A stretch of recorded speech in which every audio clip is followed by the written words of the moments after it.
আসসালামু আলাইকুম। যারা ফেসবুক আমরা যারা যে ছোট, ছোট যে ভিডিওগুলো তৈরি করি রিলস হোক বা আপনার রং ভিডিও হোক, সেটা কিন্তু দারুণ একটা টেকনিক আছে। এখন ফেসবুকে আপলোড করার জন্য আমরা যে ভিডিওগুলো মূলত তৈরি করি, এটি এইটার রেশিও হইল 1:1। তো একই ক্যাটাগরিতে আবার যদি আপনি একটা ইউটিউব চ্যানেল থাকে তাইলে কিন্তু আপনার ওইখানে ওই ভিডিওগুলো আপলোড করতে পারেন। কোনো রকম কোনো কপিরাইট আসে না। এখানে আপনার ২ টা জিনিসের সতর্ক থাকতে হইব। এক, আপনি যে ফেসবুকে যে ভিডিওটা আপলোড করার জন্য তৈরি করছেন, সেইটা ব্যাকগ্রাউন্ড মিউজিক ফেসবুকের কোনো ব্যাকগ্রাউন্ড মিউজিক এই ভিডিওতে ইউজ করবেন না। তাহলে এই ভিডিওটা যখন আপনি এডিট করবেন, এটা ২ টা ক্যাটাগরির মাঝে এডিট করবেন বা সেভ করবেন। কেমন?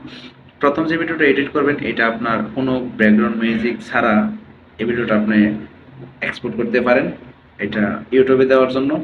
আর সেকেন্ড টাইম যে ভিডিওটা এক্সপোর্ট করবেন সেটা আপনার ব্যাকগ্রাউন্ড যদি দেন মিউজিক, যদি ফেসবুকেরটা দেন তাহলে ফেসবুকে আপলোড করবেন, যদি ইউটিউবে দেন তাহলে ইউটিউবে আপলোড করবেন। তো এখানে কিন্তু কোনো মানে একই ভিডিও দুনো জায়গায় আপলোড করতে পারবেন, এখানে কোনো সমস্যা হয় না আর কোনো কপিরাইটও আসে না, কারণ এটা হলো আপনার নিজের পার্সোনাল ভিডিও। তো এটার মাঝে কপিরাইট আসার কোনো কোনো সম্ভাবনাই নাই, 0 পয়েন্ট। তো এটা প্রথমত হলো এটা।